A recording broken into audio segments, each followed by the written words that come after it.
মাত্র 400 টাকায় আমি ঘুরে এসেছি আমাদের কাছের একটা জায়গায়। জায়গাটা হচ্ছে সাতবাড়িয়া বটতলা। প্রথমে আমি বাড়ি থেকে 20 টাকা ভাড়ায় এই জায়গায় পৌঁছাই।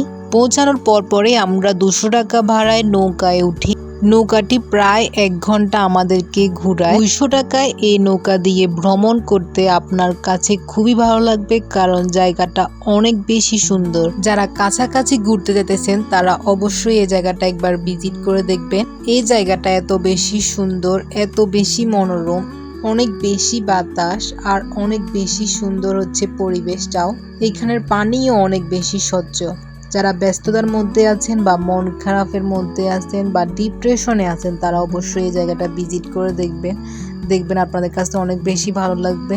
এই ভিডিওটা আমার অনেক দিন আগের। আমি অনেক দিন আগে এই জায়গাটাতে ঘুরতে গেছিলাম। এই জায়গাটার মধ্যে তেমন কিছু না থাকলেও এখানে মন ভালো করার জন্য অনেক সুন্দর বাতাস আর হচ্ছে পরিবেশটা অনেক সুন্দর। আপনি এখানে গেলে কোনোভাবেই এই ফুচকাটা খাবেন না, এটা খুবই বাজে। ফুচকা স্কিপ করবেন, কারণ এরা ভালো ফুচকা বানাতে পারে না। আমরা তো ঈদের পরে গিয়েছিলাম, এই জন্য হয়তো কোরবানি ঈদের মাংস দিছে এই হালিমের মধ্যে। হালিমটা ভালো ছিল মোটামুটি। সব থেকে বেশি ভালো লাগছে হচ্ছে ঝালমুড়ি। ঝালমুড়ির দাম 10 টাকা হয়েছে, কিন্তু ঝালমুড়ি 10 টাকা হিসেবে অনেক বেশি টেস্ট ছিল। আমরা সেখানে আরো অনেকক্ষণ থাকতে চাইছিলাম, কিন্তু বৃষ্টি হওয়ার কারণে আমাদেরকে চলে আসতে হয়েছে।